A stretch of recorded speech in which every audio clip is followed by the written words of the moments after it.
su hermosa locura. 5 minutos nos separan de las 10 de la mañana, 8 grados, la actual en Colonia del Sacramento, 7 la sensación térmica y la máxima para este jueves es de 12 grados. María, al momento de recibir a nuestro próximo invitado, tenemos el placer de tener a Óscar Andrade aquí en La Matina. Óscar, bienvenido, ¿cómo va? ¿Qué tal? ¿Cómo ¿Todo están? bien? Muy acompañado, muy acompañado. En barra. En patota. Sí. Cuéntenos o contanos un poquito tu visita a Colonia, qué se debe y con quién estás acompañado. Bueno, en realidad estamos intentando ensanchar las bases de un espacio democrático avanzado que hace referencia a una articulación entre distintos sectores del Frente Amplio, donde está la 1001, pero hay compañeros de la 810, que es la lista del diputado Frente Amplista de Flores, hay compañeros del encuentro del 18 de agosto, compañeros del Frente Izquierda de Liberación, de la Corriente de Unidad Frente Amplista, que estamos intentando poner arriba de la mesa una determinada mirada para el Frente Amplio hoy, que tiene mucho que ver con el balance autocrítico que el Frente hace en su Congreso, pero creo que sobre todo el que hace a la hora de decidir incorporarse al proceso de recolección de firmas contra la ley de urgente consideración, que es una revaloración del trabajo de base, revaloración del vínculo con el movimiento social, revaloración del programa, volver a complejizar que la acumulación de un proyecto es bastante más que desde la institucionalidad, que no se puede abandonar nunca la batalla cultural, intentando, además, afinar mucho la caracterización de las líneas generales del gobierno en curso.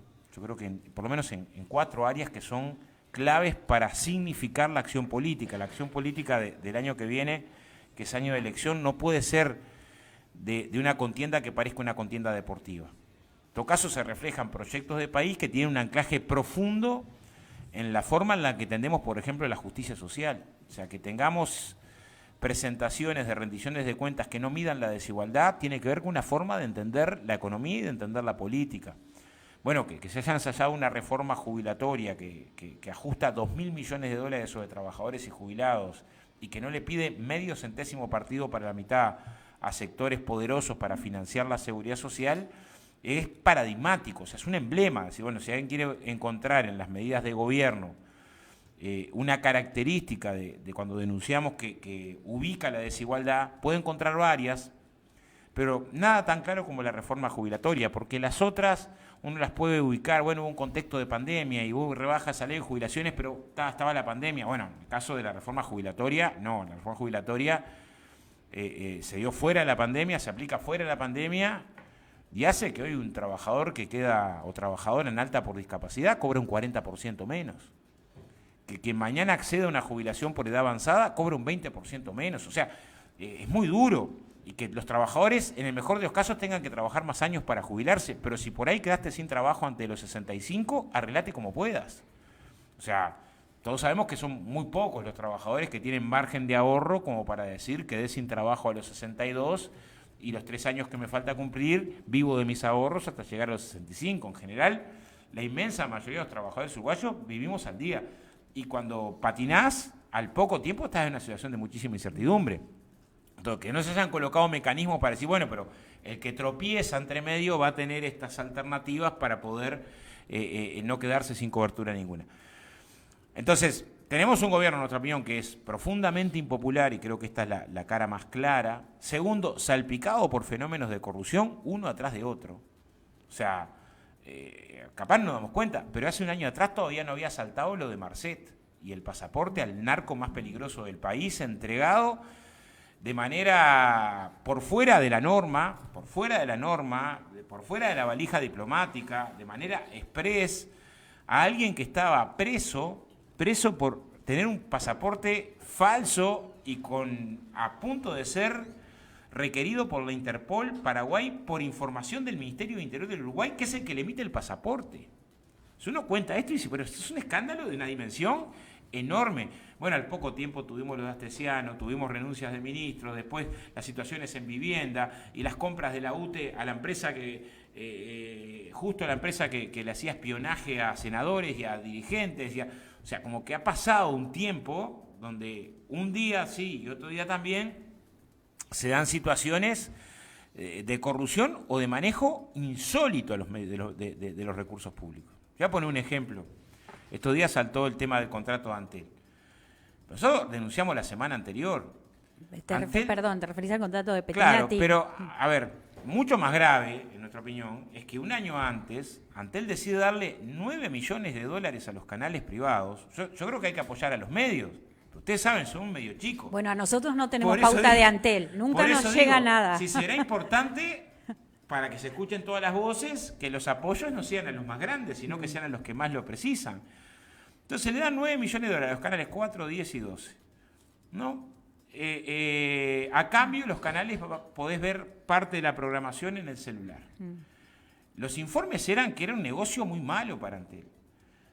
Al año, el estudio da que de 120 millones se recuperaron 7, o sea, se perdieron 113. Y se decide darles un año más. O sea, vos si tenés un negocio en el que perdés el 90% de lo que invertiste y no recuperaste nada y fue desastroso, ¿cómo se entiende que sostengas esa inversión? Que digas, esto es muy importante para un... Bueno, manejos que te ponen los pelos de punta. En el sentido de, es un gobierno, impopular, rodeado de situaciones de corrupción, donde ha tenido que caer medio gabinete o más de medio gabinete, la mayoría de la cúpula policial vinculada con Astesiano, la mayoría de los jefes de policía, en muchos casos por operar sobre las denuncias de delito.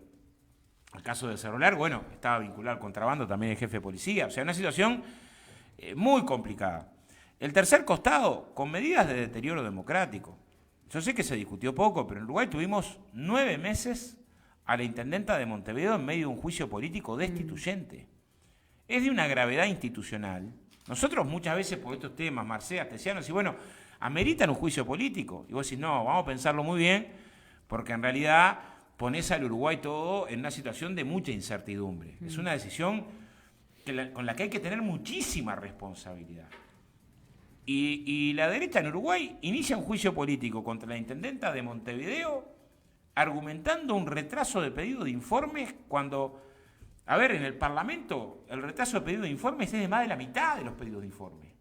O sea, el sector político que inicia esto en Montevideo lo hace por un retraso de alguna decena de pedidos de informes que ya estaban aparte respondidos cuando se hizo la citación en la Junta. O sea, no quedó ninguno por despejar, pero donde gobierna a nivel nacional tiene la mitad de los pedidos de informes sin contestar. O sea, es un despropósito absoluto. Bueno, pero no solo presiones a Fiscalía, acusaciones a Fiscalía, espionaje en democracia, recorte de los derechos sindicales. Bueno, es un gobierno que tiene estas características. Yo creo que hay que estar... Deterioran la calidad democrática. Dirigentes políticos que se la agarran con periodistas un día sí y otro también, ¿no? Dirigentes políticos, ahora se dio esta sesión vergonzosa con España, pero antes de eso se vanagloriaba de que había sacado a tal periodista de tal medio. O sea, cuando alguien de poder da ese mensaje, ¿no? Es un mensaje que es muy peligroso. Y bueno, y un tercer costado es que es un gobierno además que deja pérdida de soberanía de manera muy dura. Yo creo que el caso del puerto es emblemático. Algunos se sorprenden porque se incrementaron un 25% las tarifas. Si vos tenés un monopolio privado y desregulado, y está diciendo cóbreme lo que quiera, y bueno, es medio obvio que este era un escenario probable, ¿no? Escenario probable. Y además fuiste a un acuerdo donde arrancaste redactando una cosa insólita, diciendo todo lo que me reclamaba Catón Natí tiene razón. Yo nunca vi cosa igual, porque en realidad es un proceso judicial, es el juez el que tiene que definir. No la contraparte empieza a negociar diciendo, usted tiene razón en todo. O sea, mañana exponiendo al Uruguay a juicios millonarios ante cualquier medida que se tome con respecto a esa decisión.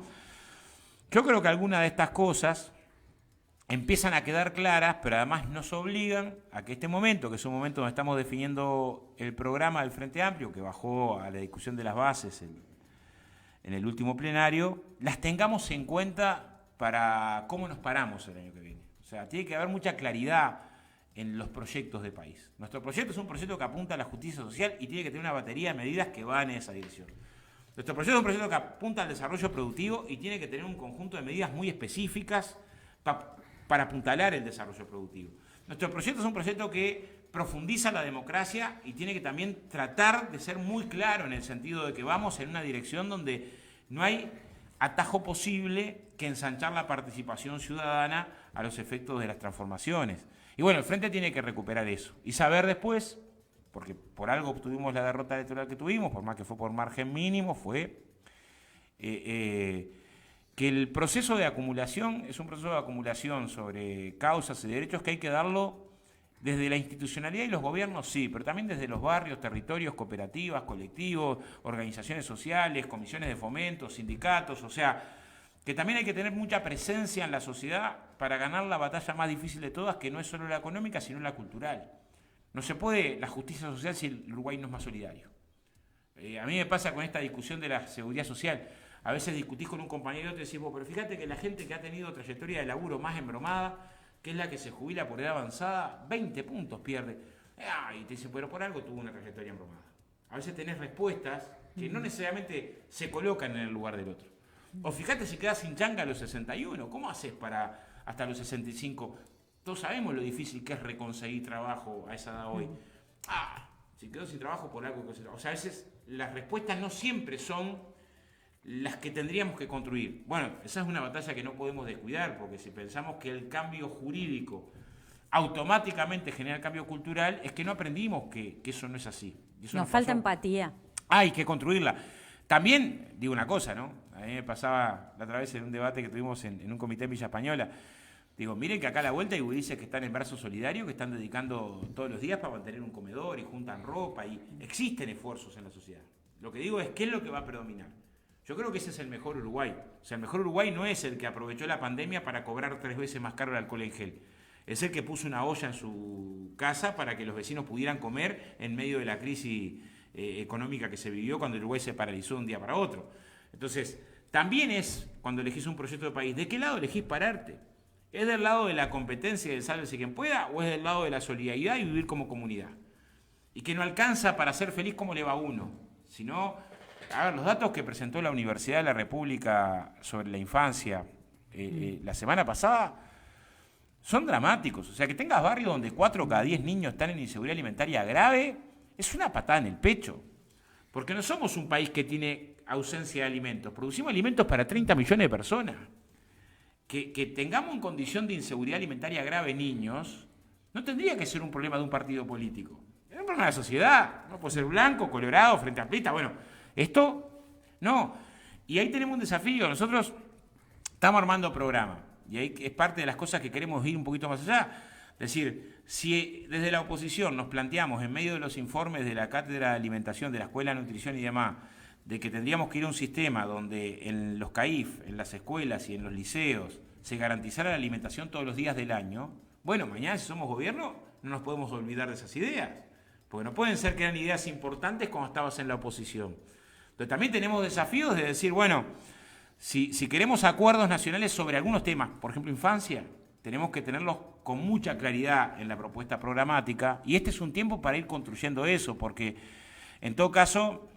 yo creo que la campaña nuestra no va a competir sobre los recursos, por los recursos económicos de la publicidad. Seguramente ahí tengamos menos posibilidades, pero sí nos tenemos una fe enorme para competir en la propuesta política. Es decir, bueno, no queremos ganar por lo de Astesiano y lo de Marcé. Queremos ganar por tener el mejor proyecto político. O la situación que se dio con el desafuero de un senador por acusado de delitos vergonzosos. No es por eso que queremos ganar, porque si no estaríamos... la gente te vota por ser el menos peor. Claro. Y bueno, nosotros precisamos recuperar credibilidad en la política, y eso el programa tiene mucho que ver, no solo, pero cuanto más logremos que sea participativa la propuesta programática, va a haber menos ajenidad con la política. Yo pongo un ejemplo chiquito. La pongo como ejemplo siempre una maestra en Ciudad del Carmen, Villa del Carmen, Durazno, que era ciudad, que me decía, bueno, a mí la política no me da de comer. Y yo decía, bueno, esto es un problema nuestro. Si una docente que hace 30 meses le han rebajado el salario por una decisión política, se para tan fuerte a decir que la política no tiene nada que ver, y si yo no trabajo, no como, es claro que si no trabajas no comes, pero no es lo mismo que tu salario aumente o que baje. No es lo mismo que haya remedio o no haya remedio. No es lo mismo que haya recursos para las cooperativas de vivienda o no haya. O sea, no da igual. Y bueno, en ese caso me parece que tenemos un enorme desafío, sin hacer propuestas delirantes, con mucha responsabilidad, pero tratando de marcar que es posible un rumbo distinto. Me gustaría hacerte 3 consultas. Una tiene que ver con la conferencia de prensa que dio ayer el ministro Pablo Mieres, en donde afirmó que la situación del mercado laboral es mejor que la desde el año, la comparó con el 2017. ¿Estás de acuerdo? Bueno, ahí hay algunos problemas que son estadísticos. Él toma un indicador, que es el indicador del empleo, y lo toma a partir de un mes. En general no se recomienda que tomes un mes a nivel estadístico, por lo menos un semestre, porque las fluctuaciones son muy altas. Segundo, el empleo es una parte de la situación laboral. Yo no podría reflexionar sobre, es mejor tener empleo que no tener empleo. Pero tenemos 100.000 trabajadores más que están cobrando menos de 25.000 pesos que los que había en el 2019. Y tenemos más trabajadores pobres. O sea, en Uruguay la pobreza llegó a estar anclada en que 1 de cada 4 trabajadores era la más pobre. Ese era el dato peor que tuvimos de esto, que fue en el año 2005. Cuando el Frente deja el gobierno, teníamos que un 5% de los trabajadores, a pesar de estar ocupado, era pobre. Bueno, ese dato subió casi que al 8%. Entonces, lo que digo es, mirar la cuestión del empleo. Siempre es mejor que haya más empleo que haya menos, ¿no? Para esto igual yo tengo cuidado de no tomar un mes solo, porque en realidad las fluctuaciones de un mes a otro... A ver, en un examen de economía te bochan si tomas un mes solo, claro, para hacer una comparación estadística. Por eso los promedios son promedios anuales. Cuando se mide promedio anual. Es la misma comparación cuando se toma marzo del 2020. Es trampa tomar un mes solo. Se tiene que tomar un periodo más largo. Entonces, recomiendo tomar un periodo más largo, pero es evidente que estamos teniendo otro tipo de problemas de empleo, ¿no? Y que eso se expresó cuando se hicieron las convocatorias al trabajo por Uruguay. O sea, en muchos departamentos iban más a anotarse al trabajo por Uruguay que los desempleados que había en el departamento. ¿Qué quiere decir? Que algunos empleos que había en el departamento eran peores que los que ganar 10.000 pesos por mes durante 6 meses del programa. Claro. O sea, estás ubicando que ahí tenés un gran problema, en el sentido de que la situación de pandemia, crisis más, generó que algunas ofertas de trabajo son ofertas de mucha precariedad. Entonces, yo tendría más cuidado en sacar conclusiones tan rápidas. Me parece que hay que tratar de esperar un poco más, medir con un poco más de serenidad los datos y medir todos los datos. O sea, cuando uno mide las condiciones de trabajo, medir todos los datos que hacen en la condición de trabajo. Es evidente, Uruguay tuvo un año récord de exportación, de mucho dinamismo económico. Parte de eso refleja en que el empleo que estuvo estancado en alguna cantidad de trabajadores, pero el desafío del trabajo que tenemos es mucho más importante, que refiere a la cantidad de empleo, pero también refiere a la calidad del empleo. Y la calidad del empleo es defender y profundizar la negociación colectiva, y en este periodo lo que ha habido es deterioro de la negociación colectiva. Voy a ponerte un ejemplo. Esta es la primera ronda de negociación colectiva que arranca sin tener garantizados los beneficios de convenios anteriores, porque se cambió la ley y no se tienen garantizados. Eso genera una enorme incertidumbre. O sea, la trabajadora doméstica que tenía un beneficio sobre el vacacional, lo tiene ahora hasta que terminó el convenio en junio. El próximo convenio lo va a tener que renegociar. Y si le dicen que no, y probablemente pierda el beneficio porque ya los beneficios no van a ser ultraactivos. Entonces, no se ha ayudado a profundizar la negociación colectiva. Se han tomado medidas que deterioran la negociación colectiva. Y en nuestro proyecto de país, la negociación colectiva tiene que dar un salto. O sea, tiene que seguir discutiendo salario, categorías y algún beneficio, pero yo no veo posibilidad de que el Uruguay avance en mayor inversión científico-tecnológica si no es en el marco de la negociación colectiva. Los países que han logrado destrabar el problema de la inversión en ciencia y tecnología invierten en torno de 4 puntos del producto. Uruguay tiene el desafío de llegar a un punto, el producto invierte medio y tiene, según la Academia de Ciencias, la menor cantidad de investigadores cada 100.000 habitantes de la región. O sea, estamos muy mal. Es un problema estructural, no es de este gobierno. Alguna medida de este gobierno deterioró, pero teníamos dificultades previas. Suponete que Uruguay hace el salto e incorpora un punto de inversión del producto en ciencia y tecnología. No va a alcanzar. Todo precisas que todo el sector privado invierta fuertemente y que esa inversión tenga mucho diálogo social, para que no sea una inversión que esté pensada en una estrategia excluyente, sino inclusiva y de desarrollo. Bueno, eso implica negociación colectiva de otra calidad. Y también entender que para la innovación el conocimiento está desparramado en la sociedad y no lo tiene solo el sector empresarial o solo el claustro, sino también lo tienen los trabajadores. Entonces, nosotros tenemos desafíos de palancas para profundizar desarrollo productivo sobre la base del diálogo social y acuerdos de otras características, que son difíciles, porque tenés algunas cámaras empresariales que quieren pulverizar lo que hay de negociación colectiva. Entonces, no es un diálogo sencillo. Pero vamos en esa dirección y yo creo que también es hora de explicitarlo en el programa. Con mucha claridad decir, el camino nuestro es este camino. Cuanto más claro le hablemos a la sociedad el año que viene, yo creo que tenemos más chance de ganar por una razón básica. Nuestro proyecto es un proyecto para las grandes mayorías. Y del otro lado enfrentás un proyecto que se rinde ante la idea de que hay que hacer todo lo que pide el sector agroexportador de punta a punta, ¿no? Aunque eso genere condiciones de deterioro para amplias mayorías. O sea, que se sacrifica ante esa idea de que el mercado después haga que se desparrame lo que la riqueza genera. Y después tenés cómo han crecido los depósitos en el exterior, en Uruguay, te das cuenta que el derrame no derrama nada. Entonces, si no hay política, si no hay diálogo, si no hay negociación, si no hay acuerdo, no derrama nada. Poner claridad en 4 o 5 temas, yo creo que infancia, vivienda, trabajo, desarrollo productivo. Seguridad, porque Sí, este fue un punto, un talón de Aquiles, ¿no? Del frente. Tal cual. Todos estos temas son seguridad. Si uno mira los países con menos violencia en el mundo, son los países con menos segmentación territorial, por lo tanto con reforma urbana, o sea, con acceso a la vivienda. O sea, cuando te criás en un barrio integrado, los niveles de violencia social son menores. No hay duda. Está recontra estudiado. Entonces, un gran debate sobre el tema de la seguridad es construir integración territorial. El paradigma de barrio privado por una punta y asentamiento por el otro es un paradigma que no hay forma después de no tener niveles de violencia social que son complicados. Entonces tenés un gran debate. Segundo, los países menos violentos del mundo son los que tienen el índice Gini, que es el indicador que mide la desigualdad, que son más igualitarios. Entonces, construir justicia social, como construir cultura, es construir menos violencia. Te voy a poner un ejemplo muy corto. A mediados de los 90 en Islandia empezaron a tener indicadores problemáticos con el consumo. Entonces tenías consumo en adolescentes, consumo frecuente de alcohol altísimo, se venía disparando, y consumo problemático también a la par del consumo frecuente, lo mismo con otras adicciones. Y los tipos, no de un día para otro, porque esto es lo que tenemos que sincerar, no va a haber solución de un día para otro, y el que te diga que es de un día para otro te miente. O está equivocado, por lo menos. ¿Qué fue lo que nos pasó en la campaña electoral? Voy, le pego 3 gritos y la policía... Los problemas de violencia en la sociedad son más complejos y requieren políticas a mediano plazo. Algunas paliarán lo inmediato, pero la mayoría da resultado a mediano plazo. Entonces, aplicaron un programa de gestión agresiva del tiempo libre sobre niños, niñas, adolescentes. La Esto cultura, es ¿no? cultura, teatro, cómic, deporte, pero agresiva.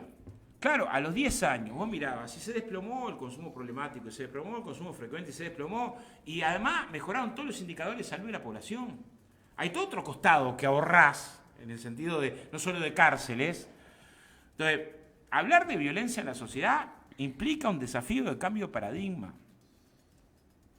Pongo, en Uruguay hay por departamento una sola escuela de música.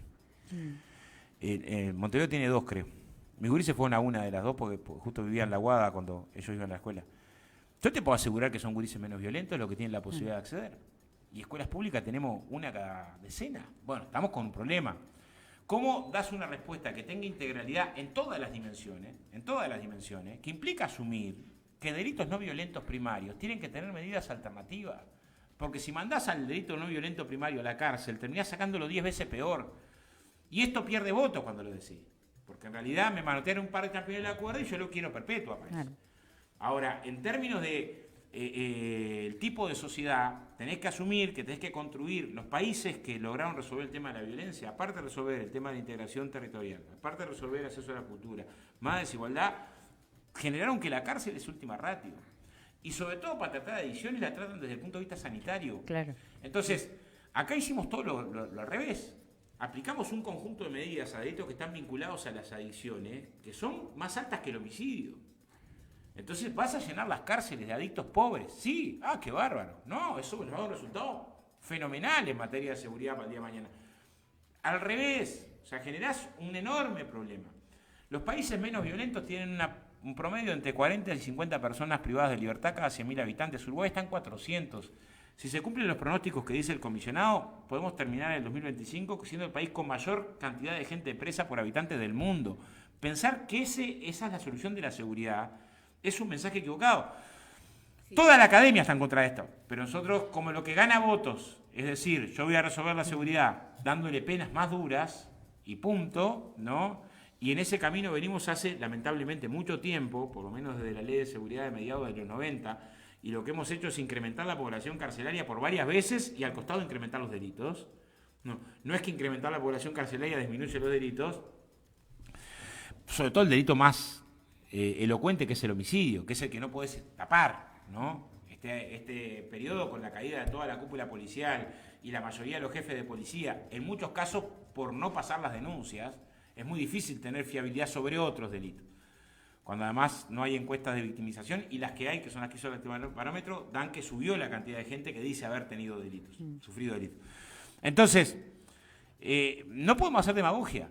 Yo creo que no vamos a ir como Frente Amplio a decir, vótennos en marzo, que en abril está resuelto los problemas de la violencia en la sociedad. Son trabajos más complejos que hay que abordarlos integralmente, donde no puede ser solo el Ministerio del Interior. Es vivienda, es Mides, es cultura, es ACE, o sea, el trabajo en territorio es mucho más Estado para que haya menos violencia. Yo puedo contar de experiencias que tuvimos nosotros muy particulares en nuestro sindicato, de meter en algunos barrios que estaban recontra difíciles, a veces 2 profes de artes marciales, 2 clases por semana, algún profe de teatro y demás, y 80 gurises que estaban expuestos a hacer campanas del narco por un paquete de papas fritas, de golpe encontraban una piola. Bueno, hay un proyecto en Medellín que se hizo hace muchísimos años atrás en los barrios más carenciados. Que tiene que ver también con mucha inversión en esa dirección. Pusieron bibliotecas y bajó la violencia a un nivel que no existe, o sea, increíble, con ese trabajo que hicieron comunitario de poner bibliotecas y centros culturales en los lugares más peligrosos de Medellín, ¿no? Te quiero consultar, perdona, sí. Voy a hacer una unión de 2 cosas que comentó Oscar. Una, la noticia esta de Bella Italia y de Punta de Rieles con un gran porcentaje de inseguridad alimentaria en los menores, y una asamblea de vecinos en Malvin, preocupados porque están viviendo una cosa que no habían visto nunca, y en Malvin no hay homicidios, no hay asesinatos, pero sí hay ahora robos con armas, que antes no era común. O los mismos gurises que antes una patota venía y le sacaba los championes y el celular, ahora los encañona para sacar, con todo lo que eso implica de inseguridad. Ahora, si vos pensás que esos gurises que están en Bella Italia y en Punta de Rieles crecen en esas condiciones, bueno, lo más seguro es que ese nivel de violencia que están viviendo hoy repercuta en los gurises de Malvin, que tienen otras condiciones y que muchos van al colegio privado, un colegio, ¿no? Digo, pero que cuando salen se van a cruzar porque no está tan lejos. No, porque de última acá hay una cuestión de que el país está todo conectado. Entonces no hay una solución fácil, seguro, porque yo podré meter algunos gurises, pero mientras sigan naciendo, en esas condiciones, ¿no? Claro, exacto. Mientras sigan naciendo en esas condiciones, este cruce se va a terminar dando. O sea que ahí hay una contradicción cuando se habla de ellos y nosotros. Claro. Ellos y nosotros somos todos los que vivimos en el Uruguay. Oscar, por último te quiero consultar, porque el año pasado cuando viniste estabas ahí que no sabías si te ibas a presentar como precandidato, compitiendo junto con, ya está súper definido, que por un lado está Carolina y por el otro está Yamandú, y el intendente de Salto también está... Mario. Y Mario, perdón, me había olvidado de Mario. ¿Cuál es tu postura? Bueno, nosotros tomamos la decisión de apoyar a Carolina. Y ahora estamos haciendo una discusión de, por lo menos una preocupación que es la más importante rumbo a la interna, es qué tipo de interna precisamos. Cuanto más concentremos la discusión programática, mejores posibilidades de que la interna sea fraterna y que el mensaje sea claro. Porque si el programa del Frente Amplio madura, se enriquece, tuvimos un trabajo de comisiones que fue muy importante, que ahora bajó a discusión, pero tenemos necesidad de enriquecerlo doblemente. Enriquecerlo es ensanchar la comprensión de las bases programáticas y también enriquecerlo desde el punto de vista de nutrir el programa.